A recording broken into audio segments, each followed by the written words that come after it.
خلي بالك يا جميل إن كلمة will بتيجي بمعنى بطريقة جيدة، ودي لها 3 أشكال مشهورين. بس برضو كمان كلمة will بتيجي بمعنى سفينة وبتيجي بمعنى بئر. اشترك بقى في القناة عشان تعرف الحاجات ديت بسرعة وتركز معانا. كلمة will لها 3 أشكال مشهورين قوي بمعنى بطريقة جيدة تعرفهم وتخلي بالك منهم. الأول خلي بالك إن كلمة will بيجي وراها being.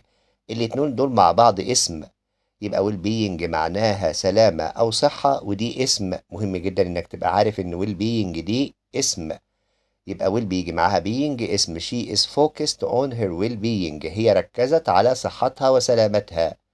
كلمة will بتتحد بكلمة worth، والاتنين بيبقوا صفة بمعنى يستحق. يبقى well worth معناها يستحق ودي صفة، well worth يستحق دي صفة، بيجي وراها اسم أو فعل زائد ال ing. The book is well worth reading، الكتاب يستحق القراءة. يبقى well worth معناها يستحق، دي صفة بيجي وراها اسم أو فعل زائد ال ing. كلمة will بيجي معاها أي تصريف تالت وبتبقى صفة مركبة. يبقى تعدي will being الاسم كده وتسيبها وتيجي إن will بيجي بعدها تصريف تالت. يعني لو لقيت will وجاي بعدها في الاختيارات شيء، فهو في الغالب هيكون تصريف تالت، ودي صفة مركبة بمعنى أن هذا الشيء أعد جيدا. يبقى كلمة well built معناها حسن البناء.